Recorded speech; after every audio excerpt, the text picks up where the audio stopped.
You're being arrested for your role in the family court corruption RICO case.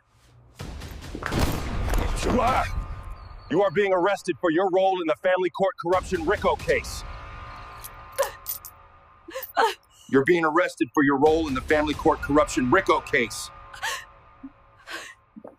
Today, we announced the arrest of several family court judges in a 2-year Title 4D RICO conspiracy investigation.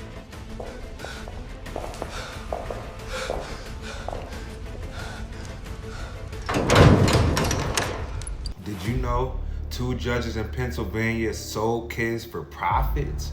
Between the late 1990s and 2008, Judge Mark Ciavarella and Michael Conahan in Luzerne County ran what became known as the Kids for Cash scandal. Here's how it worked. Conahan shut down the county's public juvenile detention center and cut a deal with a private for-profit prison. In exchange for sending kids there, both judges pocketed millions in kickbacks. The more children they locked up, the more money they made. What kind of cases? Petty stuff. Kids were locked up for throwing a piece of steak at a family member, or making a MySpace page, or even flipping off a cop.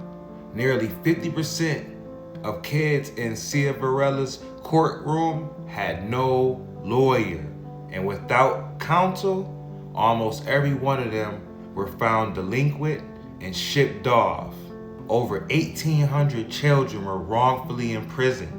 Families were destroyed. One child even took his own life after a sentence that never should have been given. Eventually, the Juvenile Law Center blew the whistle. The FBI stepped in. The Pennsylvania Supreme Court had to vacate every case that Ciavarella ever touched from 2003 to 2008. And here's the key lesson. Normally, judges claim judicial immunity. It's a shield that protects them from lawsuits even when they're acting unfairly. But here's the exception. When a judge acts outside the scope of the law, engaging in bribery, racketeering, and violating constitutional rights, they lose that immunity. That's exactly why both judges were prosecuted, convicted, and sent to prison. This case proves a powerful point. Federal law doesn't allow immunity when corruption takes over. Judges aren't above the law. When they act outside their judicial role, they can be held both civilly liable and criminally accountable. Remember this next time someone tells you the judge can't be touched. The Kids for Cash scandal proves otherwise. You want the full legal breakdown and template tools to fight back in your own case? Comment template below. To get started today, I'm going to show you how you can start fighting back in your very own family court case.